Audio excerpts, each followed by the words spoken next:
প্রিয় ভাই বোনেরা, আসসালামু আলাইকুম। আশা করি যে যেখানেই আছেন, আল্লাহর রহমতে আলহামদুলিল্লাহ ভালো আছেন আপনারা।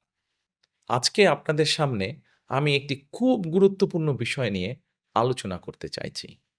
অর্থাৎ আমার যে চিন্তাভাবনা, সেই চিন্তাভাবনাগুলো আপনাদের সাথে একটু শেয়ার করতে চাইছি। যে বিষয়টি বলব, এই বিষয়টি অনেক গুরুত্বপূর্ণ বিষয় এবং অনেক বিরাট বিষয়। কিন্তু সময় যেহেতু কম, সংক্ষেপে আপনাদের সামনে এই গুরুত্বপূর্ণ বিষয়টির সম্পর্কে আমার চিন্তাভাবনা তুলে ধরতে চাই। বিষয়টি কী? নিশ্চয়ই অনেকে ভাবছেন, বিষয়টির সাথে জড়িত আমাদের এই প্রিয় মাতৃভূমি বাংলাদেশের ভবিষ্যৎ। বিষয়টির সাথে জড়িত আমাদের ভবিষ্যৎ বংশধর বা ভবিষ্যৎ প্রজন্ম। নিশ্চয়ই ধরে ফেলেছেন অনেকে? জি, যারা ধরে ফেলেছেন তাদের জন্য বলছি, বিষয়টি হচ্ছে শিক্ষা। শিক্ষাই হচ্ছে জাতির মেরুদণ্ড। কাজেই এই শিক্ষাকে যদি আমরা সঠিকভাবে, শিক্ষা ব্যবস্থাকে যদি আমরা সুন্দরভাবে সঠিকভাবে গড়ে তুলতে না পারি, তাহলে জাতি হিসাবে হয়তো আমাদের উঠে দাঁড়াতে অনেক কষ্ট হবে। এই শিক্ষা ব্যবস্থাটির মধ্যে ১ম বিষয়টি হচ্ছে প্রাইমারি, প্রাইমারি শিক্ষা ব্যবস্থা।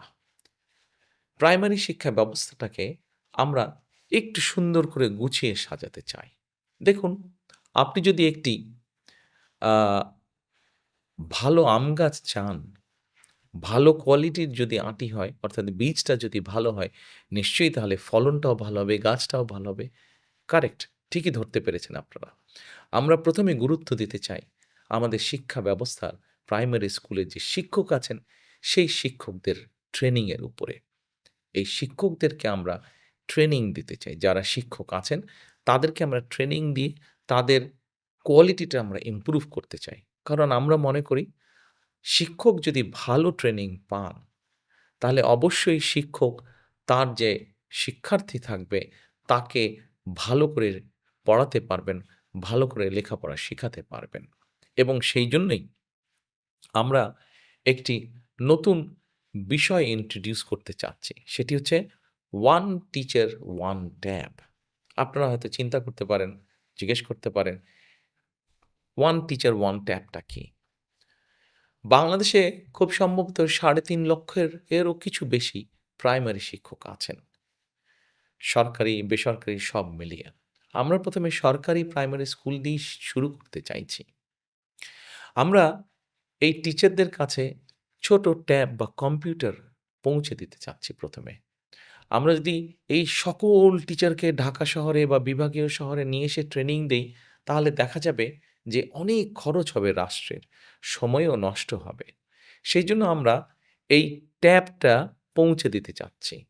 আমরা শিক্ষকদের কাছে পৌঁছে দিব এবং তাদের কিভাবে এটি পরিচালনা করবেন তারা, কিভাবে এটি চালাবেন তারা, জেলায়, জেলায় আমরা তাদেরকে সেটি শিখাবো।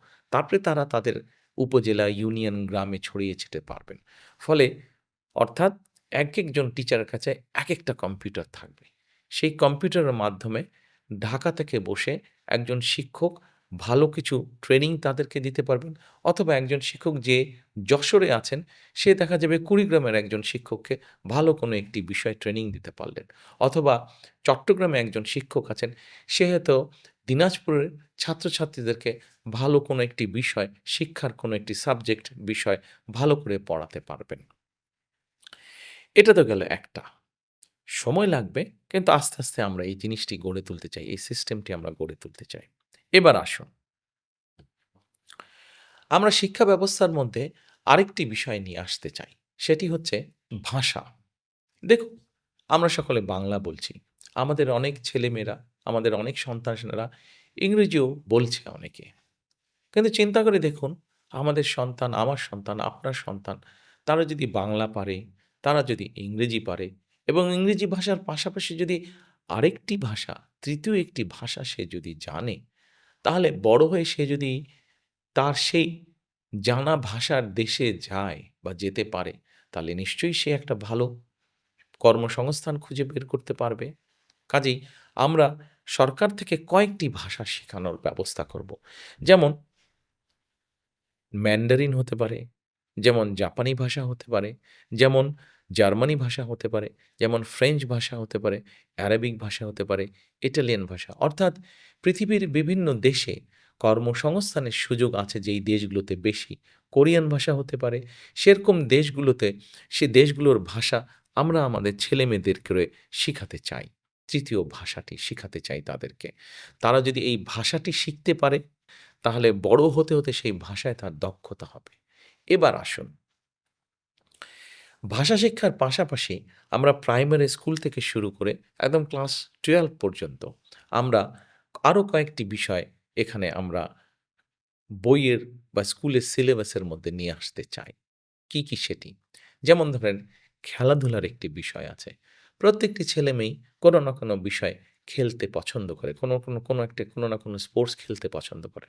আমরা যেটি করতে চাইছি সেটি হচ্ছে যে আমাদের ছেলেমেয়েরা সাধারণত যে সকল খেলাধুলায় ভালো, কেউ হয়তো ফুটবল খেলায় ভালো, কেউ ব্যাডমিন্টন খেলায় ভালো, কেউ সাঁতারে ভালো। এরকম যারা যেই স্পোর্টসে ভালো, এরকম ৬-৭ টি স্পোর্টস আমরা রাখবো স্কুল সিলেবাসের ভিতরে এবং তাকে ওই খেলায় অংশগ্রহণ করতে হবে। যে ছাত্র-ছাত্রী যে খেলাটি বেছে নিবে তাকে সেটিতে অংশগ্রহণ করতে হবে এবং অংশগ্রহণ করাইলেই শুধু হবে না, সেখানে থেকে পাস মার্ক পেতে হবে। অর্থাৎ সে খেলাধুলায়ও ভালো হয়ে উঠবে। যে সাঁতার পারে সে সাঁতারে ভালো হবে। যে ফুটবল খেলতে পারে সে ফুটবলে ভালো হবে। যে ক্রিকেট খেলে সে ক্রিকেটে ভালো। যে জোরে দৌড়াতে পারে সে দৌড় প্রতিযোগিতায় ভালো করবে। তার মানে দেখুন আমাদের সন্তানেরা ইংরেজি ভাষা শিখলো, আমাদের সন্তানেরা একটি খেলাধুলায় ভালো করল।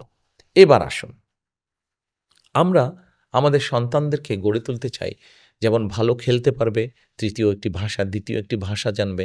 একই সাথে তাকে আমরা বিভিন্ন রকম আরও আর্ট বা কালচার শেখাতে চাই। যেমন অনেক শিশুরই অনেক ইচ্ছে আছে। কেউ হয়তো গান শিখবে, কেউ হয়তো গিটার বাজানো শিখতে চাইছে, কেউ হয়তো কবিতা আবৃত্তি শিখতে চাইছে, কেউ হয়তো ছবি আঁকতে চাইছে। তাকে আমরা সেই সুযোগটি করে দিতে চাই। এবার চিন্তা করুন তো, আপনার সন্তান ছোটবেলা থেকে যখন একটি ২য় এবং ৩য় ভাষা শিখবে, একই সাথে আপনার সন্তান যখন একটি খেলায় ভালো হবে, একই সাথে আপনার সন্তান যখন একটি আর্ট বা কালচারে ভালো হবে, এতগুলো গুণ যখন একটা বাচ্চার মধ্যে থাকবে, সেই বাচ্চাটিকে কেমন করে কেউ আটকে রাখতে পারবে? সে এই দেশে বাংলাদেশেই থাকুক অথবা সে পৃথিবীর যেকোনো দেশেই যাক না কেন, তাকে কেউ আটকে রাখতে পারবে না। সে তার জীবনকে তার মতন করে সুন্দর করে গড়ে তুলতে পারবে। প্রিয় ভাই-বোনেরা, আপনাদের অনেকের কাছেই হয়তো মনে হতে পারে যে আমি যেই কথাগুলো বলছি আসলে কি এটা সম্ভব? অবশ্যই সম্ভব। পৃথিবীর বহু দেশ তাদের দেশের শিক্ষা ব্যবস্থাকে এভাবে গড়ে তুলেছে। আরেকটি গুরুত্বপূর্ণ বিষয় এখানে আপনাদেরকে আমি উল্লেখ করতে চাই। যে বিষয়গুলো বলেছি সেগুলো তো আমরা করতে চাইছি। পাশাপাশি আমরা প্রাইমারি লেভেল থেকে ক্লাস 9 পর্যন্ত বিভিন্ন টেকনিক্যাল এবং ভোকেশনাল থিওরিটিক্যাল নলেজটা আমরা বাচ্চাদেরকে শেখাতে চাই এবং ক্লাস 9 এর পর থেকে ক্লাস 12 পর্যন্ত তাদেরকে আমরা বিভিন্ন ভোকেশনাল এবং টেকনিক্যাল বিষয় প্র্যাকটিক্যাল নলেজটা আমরা তাদেরকে দিতে চাই। অর্থাৎ একটা বাচ্চা, একটা ছেলে বা একটা মেয়ে যখন ক্লাস 12 পার হয়ে যাবে, তখন তাকে আটকে রাখা অনেক কঠিন হবে। তার মধ্যে অনেক কোয়ালিটি থাকবে, অনেক প্রতিভা থাকবে। যেই প্রতিভার কারণে তাকে কেউ, কোনো দেশ, কোনো জায়গায় কেউ আটকে রাখতে পারবে না। সে তার জীবনকে সুন্দরভাবে গড়ে তুলতে পারবে। প্রিয় ভাই-বোনেরা, আমাদের শিক্ষা ব্যবস্থাকে আমরা কিভাবে গড়ে তুলতে চাই, সেটি আপনাদের সামনে খুব সংক্ষেপে আমি আপনাদের সামনে তুলে ধরলাম। হ্যাঁ, আমাদের এই সুফলটি পেতে একটু সময় লাগবে।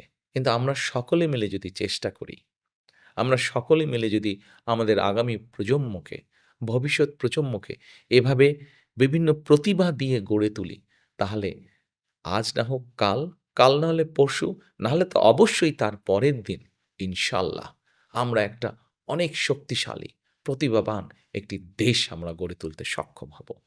আসুন, আমরা সকলে মিলে যদি চেষ্টা করি, আমরা সকলে মিলে যদি কাজ করি, তাহলে অবশ্যই আমরা আমাদের সেই প্রত্যাশিত বাংলাদেশ গড়ে তুলব। সেজন্যই কিন্তু আমি বলি, করব কাজ, গড়ব দেশ, সবার আগে বাংলাদেশ। আল্লাহ হাফেজ। ভোট দিব কিসে